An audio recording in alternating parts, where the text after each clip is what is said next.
On le sait, la facture thermique représente une part de plus en plus importante du budget des Français. Pour tenter de maîtriser cette facture, la mise en œuvre d'une isolation thermique performante de son logement est bien souvent la première chose à envisager. Les aides exceptionnelles apportées par les financeurs, auxquelles la communauté d'agglomération Hénin-Carvin abonde, permettent déjà pour certains ménages de financer jusqu'à 80% de ces travaux de rénovation thermique. Aujourd'hui, par la signature d'un partenariat bancaire et associatif pour le microcrédit Habitat, c'est pour le reste à charge de certains propriétaires que les élus apportent maintenant une possibilité de financement. C'est-à-dire qu'avec l'ensemble des subventions, le propriétaire très social, il lui reste un manque qu'il faut combler. Et le microcrédit est tout à fait adapté à ça. Un microcrédit de 500 à 10 000 euros, avec des remboursements jusqu'à 72 mois.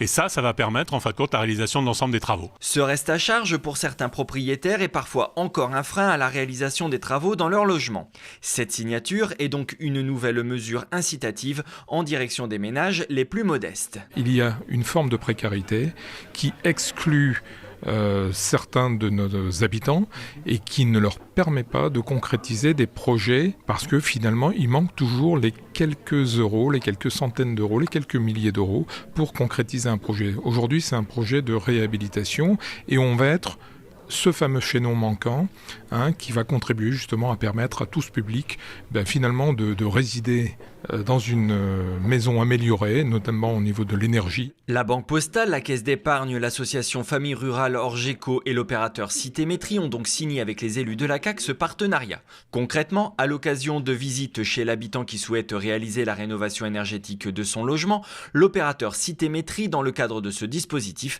détermine les travaux à réaliser, valide le plan de financement et estime si l'habitant a besoin du microcrédit Habitat pour financer le reste à charge.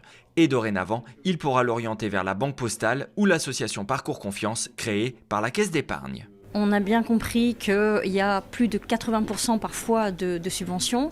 Il va donc s'agir d'un reste à charge qui, à mon avis, ne sera même pas de 10 000 euros, mais sur lesquels les propriétaires occupants n'ont pas forcément l'épargne nécessaire ou n'ont pas accès à la banque, leur banque, pour pouvoir satisfaire ce financement par prêt. Si la banque peut le financer, nous n'avons aucune raison d'intervenir.